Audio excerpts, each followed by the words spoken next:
नमस्कार दोस्तों, स्वागत है आपका हमारे चैनल में। करोड़ों लोगों की आस्था के केंद्र बागेश्वर धाम में गत वर्ष की तरह इस वर्ष भी महाशिवरात्रि के पर्व पर विशाल कन्या विवाह महोत्सव आयोजित किया जा रहा है। इस महोत्सव में 251 बेटियों को परिणय सूत्र में बांधा जाएगा। जिन बेटियों को विवाह के लिए चयनित किया गया है उनकी सूची बागेश्वर धाम पीठाधीश्वर धीरेन्द्र कृष्ण शास्त्री ने मीडिया के समक्ष जारी की।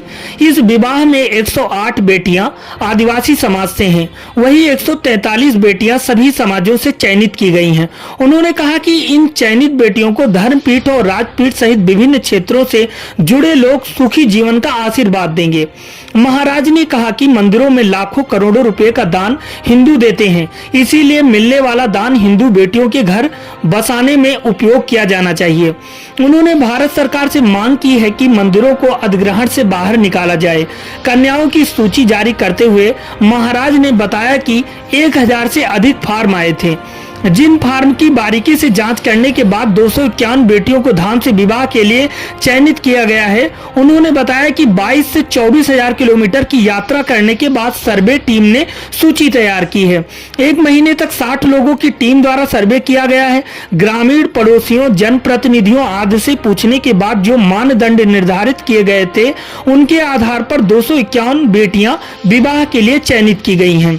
इन बेटियों में कई ऐसी बेटियां हैं जो अनाथ हैं, कुछ ऐसी भी हैं जो मात्र पितृहीन हैं। दिव्यांग बेटियों को भी विवाह के लिए चयनित किया गया है। बागेश्वर धाम में होने वाले विशाल महोत्सव में जिन 251 कन्याओं का विवाह किए जाने हेतु चयन किया गया है उनमें 9 राज्यों की कन्याएं शामिल हैं। सबसे ज्यादा 209 कन्याएं मध्य प्रदेश के विभिन्न जिलों में से हैं। उत्तर प्रदेश, महाराष्ट्र, दिल्ली, राजस्थान, बिहार, झारखंड, उड़ीसा तथा छत्तीसगढ़ से आए आवेदन फार्म की जांच करते हुए विवाह के मानदंड पूरे करने पर गरीब बेटियों को परिणय सूत्र में बांधे जाने हेतु चयनित किया गया है। महाराज का संकल्प है कि कोई भी बेटी अपने आप को अनाथ और गरीब महसूस ना करे। विवाह के लिए जिन बेटियों को चयनित किया गया है वो वास्तव में इसी योग्य थी, क्योंकि 4 ऐसी बेटियां हैं जो दिव्यांग हैं। 54 बेटियों के सिर से माता पिता का साया उठ चुका है। 94 बेटियों के पिता नहीं है। मातृहीन बेटियों की संख्या 12 है। वहीं अत्यंत गरीब 87 परिवार की बेटियों को चयनित किया गया है। कई ऐसी बेटियां हैं जो न केवल अत्यंत निर्धन परिवार से आती हैं बल्कि उनके माता पिता या तो गंभीर बीमारी से पीड़ित हैं या फिर वो कुछ करने में सक्षम नहीं। एक बेटी के पिता कैंसर जैसी गंभीर बीमारी से जूझ रहे हैं। उनका सपना है कि वो अपने जीते जी बेटी को बागेश्वर धाम से खुशी खुशी उसके ससुराल विदा करें।